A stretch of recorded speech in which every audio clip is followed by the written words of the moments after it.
फसलों की खेती में लगातार होते नुकसान को देखते हुए किसान बहुत तेजी से अन्य फसलों की तरफ रुख कर रहे हैं। हाल ही में कुछ वर्षों में किसानों के बीच रजनीगंधा के फूलों की खेती का चलन बढ़ा है। रजनीगंधा के फूल अपने सुगंध के कारण काफी लोकप्रिय है।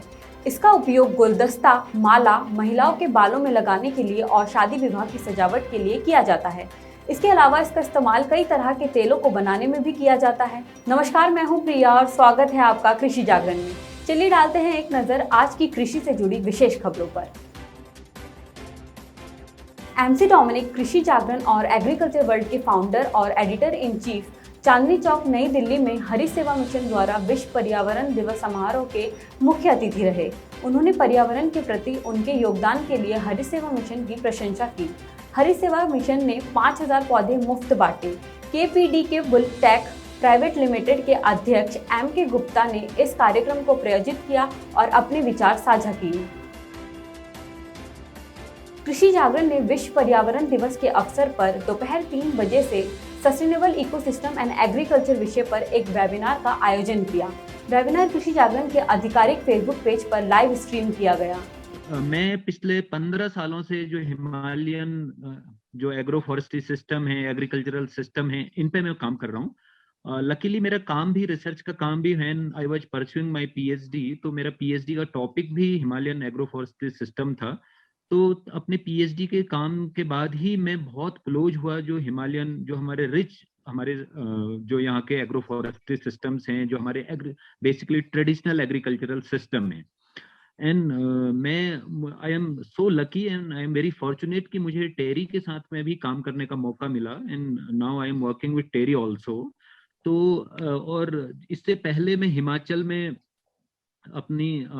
हिमाचल में मैं काफी साल रहा और जो सस्टेनेबल एक हॉर्टिकल्चर मॉडल के ऊपर हम लोग काम कर रहे थे। And we have a CSR fund, और हम एक सीएसआर फंड से एक सस्टेनेबल जो हॉर्टिकल्चर मॉडल्स हैं उनके ऊपर काम कर रहे थे।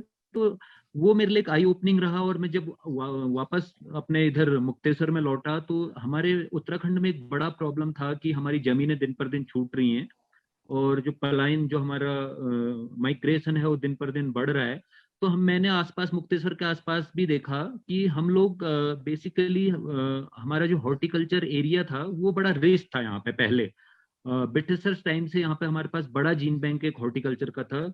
और उस टाइम हम यूपी के साथ में थे और हमें 20 साल हमारे उत्तराखंड स्टेट को बने हुए हैं। लेकिन ऐसे पॉलिसी इंटरवेंशंस नहीं हुए आफ्टर स्टेट बनने के बाद भी कि जो हमारी लाइवलीहुड को सीधे हमारे हॉर्टिकल्चर से जोड़ा जाता। तो ये बड़ा ही मुझे एक, मेरे लिए एक पेन पॉइंट था कि किस तरीके से यहाँ पर आकर के काम करें। और मैंने शुरुआत अपनी लैंड से यहाँ पर की और जो एडवांस हॉर्टिकल्चर है, जो हाई डेंसिटी प्लांटेशन, खास करके एप्पल फार्मिंग के ऊपर हमने काम करना शुरू किया। करीब 2016 में हमने इस शुरुआत को किया और हमारे लिए बड़ा ही चैलेंजिंग था कि लोगों का एक माइंडसेट ये था कि अब तो एप्पल यहाँ पर होता नहीं है, चिलिंग आवर्स कम हो गए हैं, क्लाइमेट चेंज हो गया है, डिजास्टर्स बहुत आ रहे हैं। तो लेकिन एक अवेयरनेस का काम हमने किया। तो हम लोग अभी 2.5 करोड़ पेड़ों का आंकड़ा हमने भी सरकार के पास दिया हुआ है। और हम लोग बेसिकली नेटिव ट्रीज लगाते हैं, पीपल, बर्ड, गूलर, पिलकन, जामुन, आम, नीम, शीशम। लेकिन मेरा आना जाना बहुत सारे स्कूल्स के अंदर, कॉलेजेस के अंदर रहता है। मैं अभी तक hundreds of schools, colleges, corporates के अंदर इन्वाइटेड रहा हूँ। वहाँ पर हम लोग जाके बर्ड्स पर, बीज पर, बटरफ्लाइज पर, इंसेक्ट्स पर, माउंटेन्स पर, रिवर्स पर, डेड सॉयल, लाइव सॉयल जाके काम करते हैं बच्चों के साथ। अपनी बर्ड नेस्ट बनाते हैं और आपके जो बटरफ्लाई जोन्स भी जो है आप लोग जो हम क्रिएट करते हैं। बेसिकली जो बटरफ्लाइज भी हैं वो उनके होस्ट प्लांट्स होते हैं। हम लोग कहते हैं कि बटरफ्लाइज जो हैं वो फ्लावर्स के ऊपर आ जाती हैं, लेकिन बटरफ्लाइज तो अपना खाना धरती से भी ले लेती हैं, लेकिन उनके लिए उनके होस्ट प्लांट्स चाहिए। तो हम उनके लिए बटरफ्लाई जोन्स भी क्रिएट करते हैं और हम लोग अलग अलग जगह पे जाके एक नेचर एजुकेशन के अंदर काम कर रहे हैं। विश्व पर्यावरण दिवस के अवसर पर प्रधानमंत्री नरेंद्र मोदी ने सुबह 11 बजे विज्ञान भवन के ईशा फाउंडेशन द्वारा आयोजित मिट्टी बचाओ आंदोलन पर एक कार्यक्रम का दौरा किया। सद्गुरु ने मार्च 2022 में इस आंदोलन की शुरुआत की थी, जिन्होंने 27 देशों से होकर 100 दिन की मोटरसाइकिल यात्रा शुरू की थी। 5 जून 100वां दिन की यात्रा का 75वां दिन है।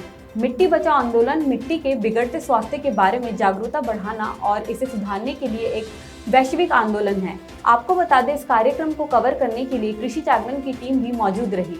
In India, most lands have below 1%. Nearly 62% of the land has below 0.5%, which is almost desertification. Now, if you offer an incentive, if you get your land to 3% organic content, we will give you this. That must be substantial enough to make it attractive. So the best way to go, in my opinion, would be, it's for the government's prerogative how they form the policies.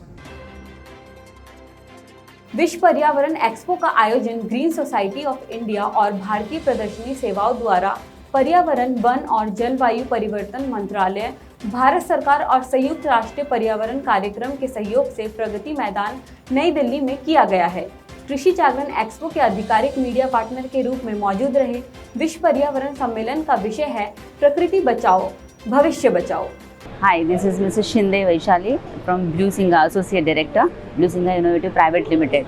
This is a new product like City Air Purifier and actually हम लोग normally 4 basis पे काम कर रहे हैं, जिसमें आप देख रहे हो this is fight against air pollution. Second is जैसे पेंडेमिक कॉज, जैसे अभी कोरोना वायरस था तो उसकी वजह से भी काम करते हैं. The third is landscaping and elegant robust compact and all weather structure means all जो भी पोल्यूशंस है, मतलब गाड़ी का, कार का, नॉइज़ पोल्यूशन है, कोई भी. अब जैसे सिटी में जाते हो, आप किधर भी जाते हो तो कोई छींकता भी हो तो भी मैक्सिमम बैक्टीरियाज हवा में होते हैं. हम लोग जब ब्रीथ करते हैं तो हमारे 2 फीट से लेकर 6 फीट तक का हमारा ब्रीदिंग जो एयर रहता है उसमें हम ब्रीथ करते हैं. तो ये जो काम करता है ये 2 फीट से लेकर 7 फीट तक का पूरा एयर प्यूरीफाई कर लेता है. जैसे कि 60 means what I am trying to say, normally जो ह्यूमन बींग्स जो दिन में टोटल मतलब 3,30,000 लोग एक दिन में जितना ब्रीथ करते हैं उतना ये air city purifier within 1 hour air purify करता है. That is our big achievement. जो पर्यावरण संभाग है नई दिल्ली भारतीय कृषि अनुसंधान संस्थान के अंदर, उसमें पर्यावरण फैसिलिटीज़ है कि आप आने वाले फ्यूचर में जो carbon dioxide, nitrous oxide, methane आदि की समस्याएं बढ़ रही है, जिसकी वजह से ग्रीन हाउस गैस इफेक्ट बढ़ रहा है, तो हम उस इशू को कैसे शॉर्ट आउट कर सकते हैं, उसके लिए कौन कौन सी स्ट्रेटेजीज अडॉप्ट कर सकते हैं. तो उसी संदर्भ में कुछ फैसिलिटीज़ IRI में डेवलप की गई है.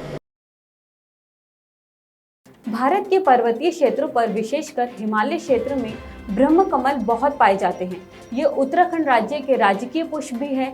उत्तराखंड के बहुत से जिलों में इसकी खेती की जाती है.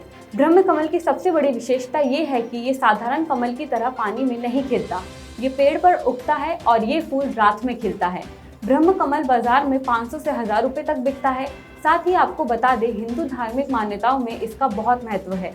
पौराणिक मान्यताओं के अनुसार ये वह पुष्प है जिस पर ब्रह्मा जी विराजमान हैं, अर्थात ये ब्रह्मासन है. कृषि में तकनीक के इस्तेमाल को बढ़ावा देने के लिए केंद्र के साथ साथ राज्य सरकार भी कार्य कर रही है. इसी के तहत अब आंध्र प्रदेश की सरकार खेतों में खाद के छिड़काव के लिए ड्रोन तकनीक के इस्तेमाल को लागू करने की योजना पर कार्य कर रही है. उम्मीद की जा रही है कि सरकार के इस कदम से फसलों का उत्पादन बढ़ेगा और किसानों को खाद का छिड़काव करते वक्त जिन समस्याओं का सामना करना पड़ता है वो नहीं करना पड़ेगा. वहीं ड्रोन के इस्तेमाल से धान, मिर्च, कपास, मूंगफली और अन्य फसलों को कम से कम समय में पर्याप्त मात्रा में उर्वरक और कीटनाशक का छिड़काव मिलेगा. देश के कई हिस्सों में भीषण गर्मी का प्रकोप जारी है. दिल्ली में लू चलने के कारण गर्मी का प्रकोप और बढ़ गया है. फिलहाल इससे राहत की कोई संभावना नहीं है.